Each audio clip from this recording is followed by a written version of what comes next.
ಎಲ್ಲರಿಗೂ ನಮಸ್ಕಾರ ಸ್ನೇಹಿತರೆ. ಪರಂಪರೆ ಚಾನಲ್ಗೆ ನಿಮ್ಮೆಲ್ಲರಿಗೂ ಸ್ವಾಗತ. ಸ್ನೇಹಿತರೆ, ಯುಗಾದಿ ಹಬ್ಬವು ಹತ್ತಿರ ಬರುತ್ತಿದ್ದಂತೆ ನಮ್ಮೆಲ್ಲರ ಮನೆಗಳಲ್ಲಿ ಮತ್ತು ಮನಸ್ಸಿನಲ್ಲಿ ಒಂದು ಹೊಸ ಚೈತನ್ಯ, ಭರವಸೆ ಮೂಡುತ್ತದೆ.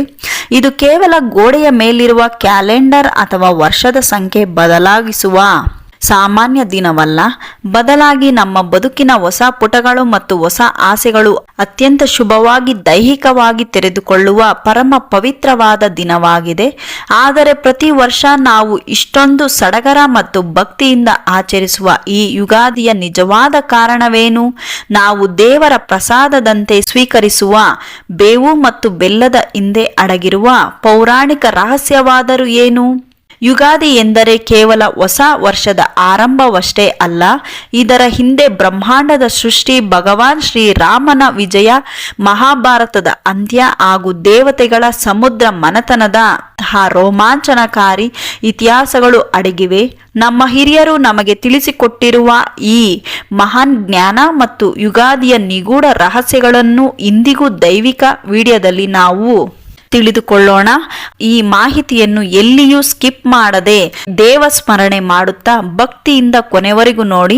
ಆದರೆ ಅದಕ್ಕೂ ಮೊದಲು ನನ್ನದೊಂದು ವಿನಂತಿ, ವಿಡಿಯೋನ ಲೈಕ್ ಮಾಡಿ, ಹಾಗೆ ಕಮೆಂಟ್ನಲ್ಲಿ ಜೈ ಮಹಾವಿಷ್ಣು ಎಂದು ನಿಮಗೆ ಇಷ್ಟವಾದ ದೇವರ ಹೆಸರನ್ನು ಬರೆಯಿರಿ.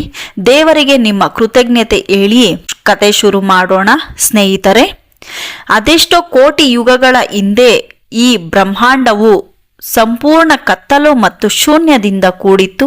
ಆಗ ಸಾಕ್ಷಾತ್ ಆ ಚತುರ್ಮುಖ ಬ್ರಹ್ಮದೇವನು ಯಾವ ಶುಭ ಸಮಯದಲ್ಲಿ ಓಂಕಾರನಾದದೊಂದಿಗೆ ಈ ಅಪಾರವಾದ ಬ್ರಹ್ಮಾಂಡವನ್ನು ಸೃಷ್ಟಿ ಮಾಡಲು ಶುರು ಮಾಡಿದನೋ ಆ ಪವಿತ್ರವಾದ ದಿನವೇ ಈ ನಮ್ಮ ಯುಗಾದಿ. ಬ್ರಹ್ಮ ಪುರಾಣದ ಈ ಇಡೀ ಜಗತ್ತು ಜಲಮಯವಾದಾಗ, ಕತ್ತಲೆಯಲ್ಲಿ ಮುಳುಗಿದಾಗ ಪರಮಾತ್ಮನ ಇಚ್ಛೆಯಂತೆ ಬ್ರಹ್ಮದೇವನು ಸೃಷ್ಟಿಯ ಕಾರ್ಯವನ್ನು ಆರಂಭಿಸುತ್ತಾನೆ. ಯಾವ ದಿನ ಜಗತ್ತಿನ ಅಂಧಕಾರವನ್ನು ಸೀಳಿಕೊಂಡು ಸೂರ್ಯನ ಮೊದಲ ಸುವರ್ಣ ಕಿರಣ ಮತ್ತು ಭೂಮಿಗೆ ಸ್ಪಷ್ಟಿಸಿತೋ, ಯಾವ ದಿನ ನಕ್ಷತ್ರಗಳು, ಗ್ರಹಗಳು, ವಾಯು, ಜಲ, ಪಂಚಭೂತಗಳು ತಮ್ಮ ತಮ್ಮ ಕಾರ್ಯಗಳನ್ನು ಅಧಿಕೃತವಾಗಿ ಆರಂಭಿಸಿದವೋ, ಕಾಲಚಕ್ರ ಎಂಬುದು ಅಧಿಕೃತವಾಗಿ ಯಾವ ದಿನದಂದು ಶುರುವಾಯಿತೋ ಆ ಪ್ರಥಮ ದಿನವನ್ನು ನಾವು ಯುಗಾದಿ ಎಂದು ಆಚರಿಸುತ್ತೇವೆ. ಯುಗ ಮತ್ತು ಆದಿ ಸೇರಿ ಯುಗಾದಿಯಾಗಿದೆ. ಅಂದರೆ ಒಂದು ಸಂಪೂರ್ಣ ಹೊಸ ಯುಗದ ಆರಂಭದ ವೇದಗಳು ಪ್ರಕಾರ ಸತ್ಯಯುಗ, ತ್ರೇತಾಯುಗ, ದ್ವಾಪರ ಯುಗ ಮತ್ತು ಕಲಿಯುಗಗಳೆಂಬ ಕಾಲಚಕ್ರ ಸರಿಯಾಗಿ ತಿರುಗಲು ಶುರುವಾದ ಶುಭ ಸಮಯವಿದು. ಬ್ರಹ್ಮದೇವನು ಮನುಷ್ಯರನ್ನು, ಸಕಲ ಜೀವ ಜಲರಾಶಿಗಳನ್ನು ಹಾಗೂ ಗಿಡ ಮರಗಳನ್ನು ಸೃಷ್ಟಿಸಿದ ಈ ದಿನವನ್ನು ಸ್ಮರಿಸಲು ಮತ್ತು ಆ ಸೃಷ್ಟಿಕರ್ತನಿಗೆ ಕೃತಜ್ಞತೆ ಸಲ್ಲಿಸಲು ಈ ದಿನ ವಿಶೇಷವಾದ ಮಹತ್ವ ದಿನವಾಗಿದೆ. ಪ್ರಕೃತಿಯ ಚಕ್ರಕ್ಕೂ ಮತ್ತು ಮನುಷ್ಯನ ಜೀವನ ಚಕ್ರಕ್ಕೂ ಇರುವ ಸಂಬಂಧವನ್ನು ಒಂದುಗೂಡಿಸಿ ಮೊದಲ ಸೇತುವೆಯೇ ಈ ಚೈತ್ರ ಮಾಸದ ಶುದ್ಧ ಪಾಡ್ಯಮೆ. ಆದರೆ ಯುಗಾದಿ ಎಂದರೆ ಕೇವಲ ಬ್ರಹ್ಮಾಂಡದ ಸೃಷ್ಟಿಯ ಆರಂಭ ಮಾತ್ರವಲ್ಲ, ಅದು ಭೂಮಿಯ ಮೇಲಿನ ಅಧರ್ಮದ ನಾಶ ಹಾಗೂ ಸತ್ಯದ ಧರ್ಮದ ಅತಿ ದೊಡ್ಡ ಸಂಕೇತವೂ ಹೌದು. ತ್ರೇತಾಯುಗದಲ್ಲಿ ನಡೆದ ಶ್ರೀರಾಮಚಂದ್ರನ ಕತೆ ನಿಜಕ್ಕೂ ಅದ್ಭುತವಾದುದು. ತನ್ನ ತಂದೆ ದಶರಥ ಮಹಾರಾಜನು ಕೈಕೆಗೆ ನೀಡಿದ ಮಾತನ್ನು ಉಳಿಸಲು ಶ್ರೀರಾಮಚಂದ್ರನು ಸ್ವಲ್ಪವೂ ಯೋಚಿಸದೆ ರಾಜ್ಯ ಭಾರವನ್ನು ತ್ಯಜಿಸಿದನು. ಅಯೋಧ್ಯೆಯ ರಾಜ ವೈಭವ, ಸುಖ, ಸಂತೋಷ ಹಾಗೂ ತನಗೆ ಸಿಕ್ಕಿದ ಚಕ್ರವರ್ತಿ ಪಟ್ಟವನ್ನು ಬಿಟ್ಟು ಕೊಡುವುದು ಸಾಮಾನ್ಯ ಮಾತಲ್ಲ. ಆದರೂ ಪಿತೃವಾಕ್ಯ ಪರಿಪಾಲನೆಗಾಗಿ ನಗುನಗುತ್ತಲೇ ಅರಮನೆಯಿಂದ ಹೊರಬರುತ್ತಾನೆ. ರಾಜಕುಮಾರನಾಗಿದ್ದ ಶ್ರೀರಾಮನು ಸೀತೆ ಮತ್ತು ಲಕ್ಷ್ಮಣನೊಂದಿಗೆ 14 ವರ್ಷಗಳ ಕಾಲ ವನವಾಸಕ್ಕೆ ತೆರಳಿದರು. ದಟ್ಟವಾದ ದಂಡಕಾರಣ್ಯದಲ್ಲಿ ಕ್ರೂರ ಮೃಗಗಳು ಮತ್ತು ರಾಕ್ಷಸರ ನಡುವೆ ಹಗಲಿರುಳು ಕಷ್ಟಗಳನ್ನು ಅನುಭವಿಸಿದನು. ಎಂತಹ ಕಠಿಣ ಪರಿಸ್ಥಿತಿಯಲ್ಲಿ ತನ್ನ ಧರ್ಮ ಮತ್ತು ಮರ್ಯಾದೆಯನ್ನು ಬಿಡದ ಕಾರಣಕ್ಕಾಗಿಯೇ ಆತನನ್ನು ನಾವು ಮರ್ಯಾದಾ ಪುರುಷೋತ್ತಮ ಎಂದು ಕರೆಯುತ್ತೇವೆ. ಶ್ರೀರಾಮನ ಈ ತ್ಯಾಗ ಮತ್ತು ಆದರ್ಶ ಬದುಕು ಇಂದಿಗೂ ನಮ್ಮೆಲ್ಲರಿಗೂ ದಾರಿದೀಪವಾಗಿದೆ. ವನವಾಸ ಸಮಯದಲ್ಲಿ ಸೀತಾ ಮಾತೆಯನ್ನು ಕಳೆದುಕೊಂಡ ಶ್ರೀರಾಮನು ಕಾಡು ಮೇಡುಗಳಲ್ಲಿ ಅಲೆದಾಡಿದನು. ಹನುಮಂತ ಮತ್ತು ಸುಗ್ರೀವರಂತಹ ಮಿತ್ರರ ಸಹಾಯದಿಂದ ವಾನರ ಸೈನ್ಯವನ್ನು ಕಟ್ಟಿದನು. ಯಾರಿಗೂ ಸಾಧ್ಯವಿಲ್ಲದಂತೆ ಸಮುದ್ರದ ಮೇಲೆ ಸೇತುವೆಯನ್ನು ನಿರ್ಮಿಸಿದನು. ಲಂಕೆಯನ್ನು ತಲುಪಿದನು. ಲೋಕ ಕಂಟಕನಾಗಿದ್ದ ಮತ್ತು ಅಹಂಕಾರದಿಂದ ಮೆರೆಯುತ್ತಿದ್ದ ದುಷ್ಟ ರಾವಣನನ್ನು ಭೀಕರ ಯುದ್ಧದಲ್ಲಿ ಸಂಹರಿಸಿ ಸೀತಾಮಾತೆಯನ್ನು ಲಂಕೆಯ ಸೆರೆಯಿಂದ ಮುಕ್ತಿಗೊಳಿಸಿದನು.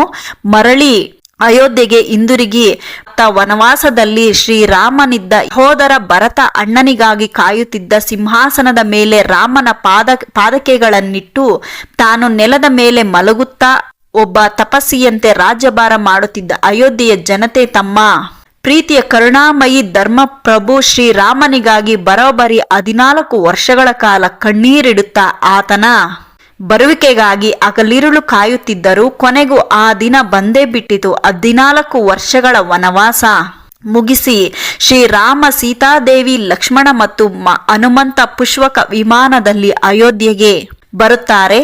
ಅಂದು ಅಯೋಧ್ಯೆಯು ಅತ್ಯಂತ ಸುಂದರವಾಗಿ ಕಂಗೊಳಿಸುತ್ತಿತ್ತು. ತಾಯಿ ಕೌಸಲ್ಯ ಮತ್ತು ಪ್ರಜೆಯ ಕಣ್ಣಲ್ಲಿ ಆನಂದ ಬಾಷ್ಪ ಸುರಿಸುತ್ತಿತ್ತು. ಮನೆಯಲ್ಲೂ ದೀಪ ಬೆಳಗಿ ತೋರಣ ಕಟ್ಟಿ ರಂಗೋಲಿ ಹಾಕಿ ರಾಮನನ್ನು ಅದ್ದೂರಿಯಾಗಿ ಸ್ವಾಗತಿಸಿದರು. ಯಾವ ಶುಭ ಮುಹೂರ್ತದಲ್ಲಿ ವನಿಗಳು ಸಮ್ಮುಖದಲ್ಲಿ ಸಕಲ ದೇವತೆಗಳ ಆಶೀರ್ವಾದದೊಂದಿಗೆ ಶ್ರೀರಾಮನಿಗೆ ಪಟ್ಟಾಭಿಷೇಕವಾಗಿ ಗಂಗಾ ಯಮುನಾ ಸೇರಿದಂತೆ ಸಮಸ್ತ ಪವಿತ್ರ ನದಿಗಳ ಜಲದಿಂದ ವೇದ ಮಂತ್ರಗಳ ನಡುವೆ ಶ್ರೀರಾಮನು ಅಯೋಧ್ಯೆಯ ಸಿಂಹಾಸನವನ್ನು ಏರುತ್ತಾನೆ. ಯಾವ ದಿನ ಈ ಭೂಮಿಯ ಮೇಲೆ ಅಧರ್ಮವು ಸಂಪೂರ್ಣವಾಗಿ ನಾಶವಾಗಿ ಸತ್ಯ, ನ್ಯಾಯ ಮತ್ತು ಧರ್ಮದಿಂದ ಕೂಡಿದ ರಾಮ ರಾಜ್ಯ ಅಧಿಕೃತವಾಗಿ ಸ್ಥಾಪನೆಯಾಯಿತು, ಆ ಪರಮ ಪವಿತ್ರವಾದ ಜಗತ್ತೇ ಸಂಭ್ರಮಿಸಿದ ದಿನವೇ ಆ ಚೈತ್ರ ಶುದ್ಧ ಪಾಡ್ಯಮೆ ಅಂದರೆ ಯುಗಾದಿ ಹಬ್ಬ. ರಾಮರಾಜ್ಯ ಎಂದರೆ ಕೇವಲ ಅದು ಆಡಳಿತವಲ್ಲ, ಅದು ಎಲ್ಲರ ಸಮಾನವಾಗಿ ಬದುಕುವ, ಎಲ್ಲರಿಗೂ ಸುಖ ಸಿಗುವ, ಎಲ್ಲರ ಕಣ್ಣಲ್ಲೂ ಕಣ್ಣೀರು ಇರಬಾರದು ಎಂಬ ಸಂಕಲ್ಪದ ಆದರ್ಶ ಸಮಾಜದ ಯಾವುದೇ ಭಯವಿಲ್ಲದೆ ಮತ್ತು ರೋಗ ಮುಕ್ತವಾದ ಅಂತಹ ಸುವರ್ಣ ಯುಗದ ಆರಂಭದ ನೆನಪಿಗಾಗಿ ಮತ್ತು ನಮ್ಮ ಮನೆಯಲ್ಲೂ ಶಾಂತಿ ನೆಮ್ಮದಿ ಸದಾಕಾಲ ನೆಲೆಸಲಿ ಎಂದು ಪ್ರಾರ್ಥಿಸಿ ನಾವು ಇಂದಿಗೂ ಮನೆಗೆ ಮಾವಿನ ತೋರಣ ಕಟ್ಟಿ ಯುಗಾದಿಯನ್ನು ಆಚರಿಸುತ್ತೇವೆ. ತೋರಣ ಕಟ್ಟುವಾಗ ನಾವು ಕೇವಲ ಎಲೆಗಳನ್ನು ಕಟ್ಟುವುದಿಲ್ಲ, ಬದಲಾಗಿ ಶ್ರೀರಾಮನ ಆದರ್ಶಗಳನ್ನು ನಮ್ಮ ಮನೆಗೆ ಬರಮಾಡಿಕೊಳ್ಳುತ್ತೇವೆ. ಇಷ್ಟೇ ಅಲ್ಲದೆ ವೀಕ್ಷಕರೇ, ಯುಗಾದಿ ಹಬ್ಬ ಎಂದರೆ ಕೇವಲ ಬೇವು ಬೆಲ್ಲ ತಿನ್ನುವ, ಹೊಸ ಬಟ್ಟೆ ಹಾಕಿಕೊಳ್ಳುವ ಹಬ್ಬ ಮಾತ್ರವಲ್ಲ. ಈ ದಿನಕ್ಕೆ ಒಂದು ಬಾರಿ ದೊಡ್ಡ ಹಾಗೂ ಅತ್ಯಂತ ಭಾವನಾತ್ಮಕವಾದ ಇತಿಹಾಸವೇ ಇದೆ. ಸಾಕ್ಷಾತ್ ಶ್ರೀ ಕೃಷ್ಣ ಪರಮಾತ್ಮನಿಗೆ ಸಂಬಂಧಿಸಿದ ಕತೆ. ದ್ವಾಪರ ಯುಗದಲ್ಲಿ ಧರ್ಮವನ್ನು ಉಳಿಸಲು ನಡೆದ ಭೀಕರವಾದ ಕುರುಕ್ಷೇತ್ರ ಮಹಾಯುದ್ಧ ಮುಗಿದ ಎಷ್ಟೋ ವರ್ಷಗಳು ಕಳೆದವು. ಭೂಮಿಯ ಮೇಲಿನ ದುಷ್ಟರ ಸಂಹಾರ ಮಾಡುವ ತನ್ನ ಅವತಾರದ ಉದ್ದೇಶ ಸಂಪೂರ್ಣವಾಗಿ ಮುಗಿಯಿತು ಎಂದು ಆ ಜಗನ್ನಾಟಕ ಸೂತ್ರಧಾರಿ ಶ್ರೀಕೃಷ್ಣ ನಿರ್ಧಾರ ಮಾಡುತ್ತಾನೆ. ಮಹಾಭಾರತ ಯುದ್ಧದ ನಂತರ ಕೌರವ ತಾಯಿ ಗಾಂಧಾರಿ ಶ್ರೀಕೃಷ್ಣನಿಗೆ ದುಃಖದಿಂದ ಒಂದು ಶಾಪವನ್ನು ಕೊಟ್ಟಿರುತ್ತಾಳೆ. ಆ ಶಾಪದಂತೆ ಶ್ರೀಕೃಷ್ಣನ ಯಾದವ ಕುಲವು ಪರಸ್ಪರ ಕಾದಾಡಿ ಅವನ ಕಣ್ಣೆದುರಲ್ಲೇ ನಾಶವಾಗುತ್ತದೆ. ಎಲ್ಲವನ್ನೂ ತಿಳಿದ ಶ್ರೀಕೃಷ್ಣನ ಪ್ರಭಾಸ ತೀರ್ಥ ಎಂಬಲ್ಲಿ ಒಂದು ಮರದ ಕೆಳಗೆ ವಿಶ್ರಾಂತಿ ಪಡೆಯುತ್ತಾನೆ. ಆ ಸಮಯದಲ್ಲಿ ಜರ ಎಂಬ ಬೇಡನೊಬ್ಬ ಪ್ರಾಣಿ ಎಂದು ತಪ್ಪಾಗಿ ತಿಳಿದು ಶ್ರೀಕೃಷ್ಣನ ಪಾದಕ್ಕೆ ಬಾಣವನ್ನು ಬಿಡುತ್ತಾನೆ. ಆ ಬಾಣಕ್ಕೆ ಗುರಿಯಾದ ಶ್ರೀಕೃಷ್ಣನು ತನ್ನ ಈ ಭೌತಿಕ ದೇಹವನ್ನು ತ್ಯಜಿಸುತ್ತಾನೆ. ಆ ಬೇಡನಿಗೆ ಕ್ಷಮೆಯನ್ನು ನೀಡಿ ತದನಂತರ ತನ್ನ ನಿಜ ರೂಪವಾದ ಶಂಖ ಚಕ್ರ ಇರುವ ಮಹಾವಿಷ್ಣುವಿನ ದಿವ್ಯ ರೂಪಕ್ಕೆ ವೈಕುಂಠಕ್ಕೆ ಮರಳುತ್ತಾನೆ. ಭಗವಾನ್ ಶ್ರೀಕೃಷ್ಣನು ಯಾವ ದಿನದಂದು ಯಾವ ಗಳಿಗೆಯಲ್ಲಿ ಈ ಭೂಲೋಕವನ್ನು ಬಿಟ್ಟು ತನ್ನ ದೈವಿಕ ಲೋಕಕ್ಕೆ ತೆರಳಿದನೋ ಸರಿಯಾಗಿ ಅದೇ ದಿನ ಅದೇ ಸಮಯಕ್ಕೆ ಈ ಭೂಮಿಯ ಮೇಲೆ ದ್ವಾಪರ ಯುಗವು ಅಧಿಕೃತವಾಗಿ ಅಂತ್ಯವಾಗುತ್ತದೆ. ಅಲ್ಲಿಂದ ನಮ್ಮ ಈಗಿನ ಕಲಿಯುಗವು ಪ್ರವೇಶ ಮಾಡುತ್ತದೆ. ಕಲಿಯುಗ ಎಂದರೆ ಕತ್ತಲೆಯ ಯುಗ, ಪಾಪದ ಯುಗ. ಈ ಯುಗದಲ್ಲಿ ಧರ್ಮವು ಕೇವಲ ಒಂದು ಕಾಲಿನಲ್ಲಿ ನಿಲ್ಲುತ್ತದೆ ಎಂಬ ಮಾತಿದೆ. ಅಂದರೆ ಅಧರ್ಮ, ಸುಳ್ಳು, ಮೋಸ, ದ್ವೇಷ, ಆಸೆ, ಅಹಂಕಾರಗಳು ಮನುಷ್ಯರ ಮನಸ್ಸಿನಲ್ಲಿ ತುಂಬಿ ತುಳುಕುತ್ತವೆ ಎಂದು ಪುರಾಣಗಳು ಸ್ಪಷ್ಟವಾಗಿ ಹೇಳುತ್ತವೆ. ಕೃಷ್ಣನಿಲ್ಲದ ಜಗತ್ತು ತಪ್ಪಿದ್ದಾಯಿತು. ಧರ್ಮವನ್ನು ಕಾಯುವವರು ಯಾರು ಎಂದು ಭೂತಾಯಿ ಮತ್ತು ಭಕ್ತರು ಕಣ್ಣೀರು ಹಾಕುತ್ತಾರೆ. ಆದರೆ ಕರುಣಾಸಾಗರನಾದ ಭಕ್ತರನ್ನು ಸದಾ ಕಾಯುವ ಶ್ರೀಕೃಷ್ಣನು ಭೂಮಿಯನ್ನು ಬಿಟ್ಟು ಹೋಗುವಾಗ ತನ್ನ ಭಕ್ತರನ್ನು ಅನಾಥರನ್ನಾಗಿ ಮಾಡಲಿಲ್ಲ ಅಂತ ಆತ ಎಂದಿಗೂ ನಮ್ಮನ್ನು ಕೈ ಬಿಡುವುದಿಲ್ಲ. ಬದಲಾಗಿ ಆತ ಒಂದು ಅದ್ಭುತವಾದ ಭರವಸೆಯನ್ನು ನೀಡುತ್ತಾನೆ. ಯಾರು ಈ ಕಠಿಣವಾದ ಕಲಿಯುಗದಲ್ಲಿ ಶುದ್ಧವಾದ ಭಕ್ತಿಯಿಂದ ಯಾವುದೇ ಕಪಟವಿಲ್ಲದೆ ಕೇವಲ ನನ್ನ ನಾಮ ಸ್ಮರಣೆ ಮಾಡುತ್ತಾರೋ, ಯಾರು ಎಷ್ಟೇ ಕಷ್ಟ ಬಂದರೂ ಧರ್ಮದ ಮತ್ತು ಸತ್ಯದ ದಾರಿಯಲ್ಲಿ ನಡೆಯುತ್ತಾರೋ ಅವರನ್ನು ನಾನು ಸದಾ ರಕ್ಷಿಸುತ್ತೇನೆ. ಈ ಕಲಿಯುಗದ ಘೋರ ಪಾಪದ ಪ್ರಭಾವದಿಂದ ಹಾಗೂ ಅಹಂಕಾರದ ಮಾಯೆಯಿಂದ ಅವರನ್ನು ಕಾಪಾಡುತ್ತೇನೆ ಎಂದು ಅಭಯ ನೀಡುತ್ತೇನೆ. ಇಂದಿನ ಯುಗಗಳಿಗೂ ಕಲಿಯುಗಕ್ಕೂ ಇರುವ ವ್ಯತ್ಯಾಸವನ್ನು ದೇವರ ಸ್ಪಷ್ಟವಾಗಿ ವಿವರಿಸಿದ್ದಾನೆ. ಕೃತಯುಗದಲ್ಲಿ ಕಠಿಣವಾದ ತಪಸ್ಸು ಮಾಡುವುದರಿಂದ, ತ್ರೇತಾಯುಗದಲ್ಲಿ ದೊಡ್ಡ ದೊಡ್ಡ ಯಜ್ಞಗಳನ್ನು ಮಾಡುವುದರಿಂದ ಮತ್ತು ದ್ವಾಪರ ಯುಗದಲ್ಲಿ ವಿಧಿ ವಿಧಾನಗಳ ಮೂಲಕ ಪೂಜೆ ಮಾಡುವುದರಿಂದ ಸಿಗುತ್ತದೆ ಪುಣ್ಯ. ಈ ಕಲಿಯುಗದಲ್ಲಿ ಕೇವಲ ದೇವನಾಮ ಸ್ಮರಣೆ ಮಾಡುವುದರಿಂದಲೇ ಅತ್ಯಂತ ಸುಲಭವಾಗಿ ಸಿಗುತ್ತದೆ. ಭಕ್ತರ ಶುದ್ಧವಾದ ಹೃದಯವೇ ನನ್ನ ವೈಕುಂಠವಾಗುತ್ತದೆ ಎಂದು ಭಗವಂತ ಹೇಳಿದ್ದಾನೆ. ಕಲಿಯುಗದಲ್ಲಿ ಮೋಕ್ಷ ಪಡೆಯಲು, ದೇವರನ್ನು ಸೇರಲು ಭಕ್ತಿ ಮತ್ತು ಅರಿವಿನ ಪರಿಣಾಮ ನಾಮಸ್ಮರಣೆಯೇ ಅತ್ಯಂತ ಸುಲಭವಾದ ದಾರಿ ಎಂದು ಹೇಳಿದ್ದಾನೆ ಶ್ರೀಕೃಷ್ಣನು. ಭೂಮಿಯನ್ನು ಬಿಟ್ಟು ಹೋದ ಈ ವಿಶೇಷ ದಿನ ಕಲಿಯುಗವು ಅಧಿಕೃತವಾಗಿ ಜಗತ್ತನ್ನು ಆವರಿಸಲು ಆರಂಭವಾದ ಆ ಪ್ರಥಮ ದಿನವೇ ಈ ಯುಗಾದಿ. ಯುಗ ಮತ್ತು ಆದಿ ಅಂದರೆ ಹೊಸ ಯುಗದ ಆರಂಭ ಎಂದು ಅರ್ಥ.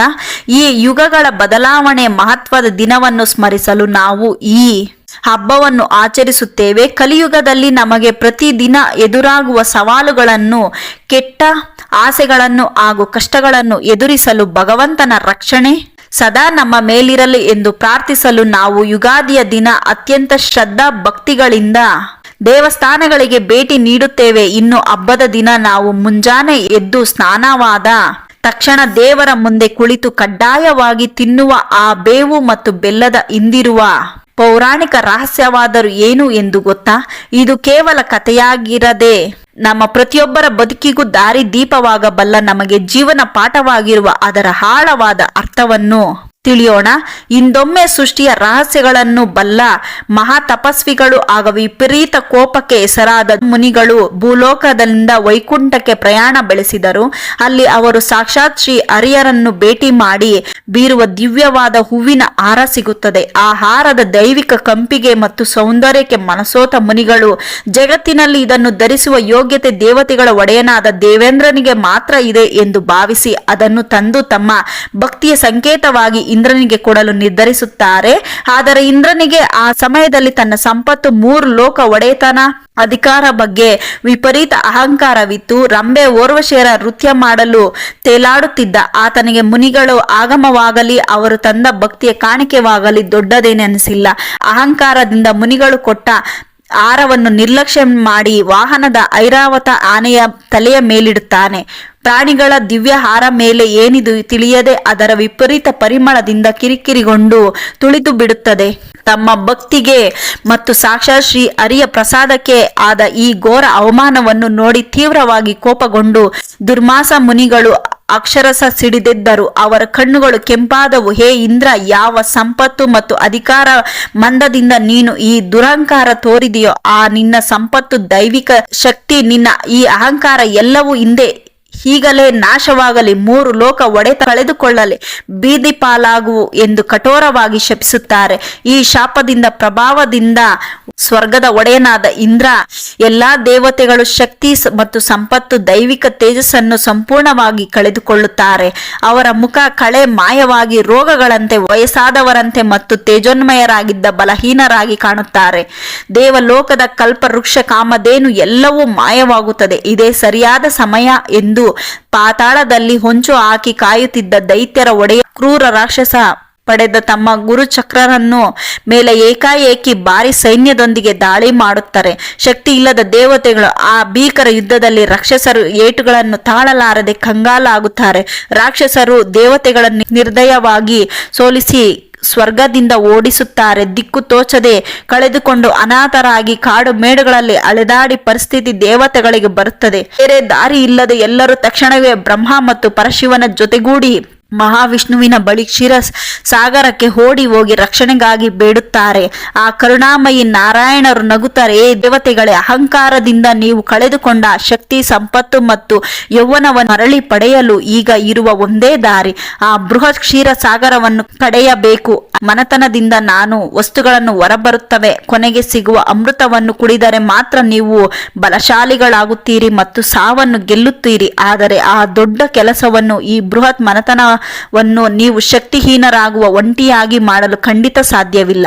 ಆ ದೇಶದಂತೆ ತಮ್ಮ ಹಗೆತನವನ್ನು ಬದಿಗಿಟ್ಟು ಬಲಿಚಕ್ರದಂತೆ ಬಳಿ ಹೋಗಿ ಸಮಾಧಾನ ದಾರಿ ಇಲ್ಲದೆ ದೇವತೆಗಳು ಮತ್ತು ರಾಕ್ಷಸರು ಸಮುದ್ರ ಮನೆತಕ್ಕಾಗಿ ಒಂದಾಗುತ್ತಾರೆ. ಆಕಾಶದಂತೆ ಎತ್ತಿದ್ದಾನೆ ವಾಸುಕಿ ಮತ್ತು ಕೊಡುವ ಭರವಸೆ ನೀಡಿ ಆತನನ್ನು ಹಗ್ಗವಾಗಿ ಮಾಡಿಕೊಂಡು ಸಮುದ್ರ ಮಹಾಸಮುದ್ರ ಮಾಡುತ್ತಾರೆ. ಯುಗಾದಿ ದಿನ ನಾವು ಕಣ್ಣು ಮುಚ್ಚಿಕೊಂಡು ಕಹಿ ಬೇವು ಕೋಲಾಹಲ ವಿಷದ ಸಂಕೇತವಾದ ಬಾಯಲ್ಲಿ ನೀರೂರಿಸುವ ಸಿಹಿಯಾದ ಬೆಲ್ಲ ಆ ದೈವಿಕ ಅಮೃತದ ಸಂಕೇತವಾಗಿದೆ. ಇದರ ಅರ್ಥ ಬಹಳ ಸ್ಪಷ್ಟವಾಗಿ ದೇವತೆಗಳೇ ಆಗಿರಲಿ ಅಥವಾ ದಿನನಿತ್ಯ ಬದುಕಿನ ಸಾವಿರಾರು ಸಮಸ್ಯೆಗಳೊಂದಿಗೆ ಹೋರಾಡುವ ಮನುಷ್ಯರೇ ಆಗಿರಲಿ, ಜೀವನದಲ್ಲಿ ಅಮೃತದಂತಹ ದೊಡ್ಡ ಯಶಸ್ಸು, ಸುಖ, ಹಣಕಾಸಿನ ನೆಮ್ಮದಿ, ಸಮಾಜದಲ್ಲಿ ಕೀರ್ತಿ ಮತ್ತು ಶಾಶ್ವತ ಸಂತೋಷವನ್ನು ಪಡೆಯಬೇಕಾದರೆ ನಾವು ಮೊದಲು ಕೋಲಾಹಲದಂತಹ ದೊಡ್ಡ ಕಷ್ಟಗಳನ್ನು, ಅವಮಾನಗಳನ್ನು, ಕಣ್ಣೀರು ತರಿಸುವ ಸೋಲುಗಳನ್ನು ನಾವು ನೋಡಲೇಬೇಕು, ಎದುರಿಸಲೇಬೇಕು. ಕಷ್ಟಗಳೆಂಬ ಬೆಂಕಿಯಲ್ಲಿ ಬೆಂದು ಪಕ್ವವಾದವರಿಗೆ ಮಾತ್ರ ಯಶಸ್ಸು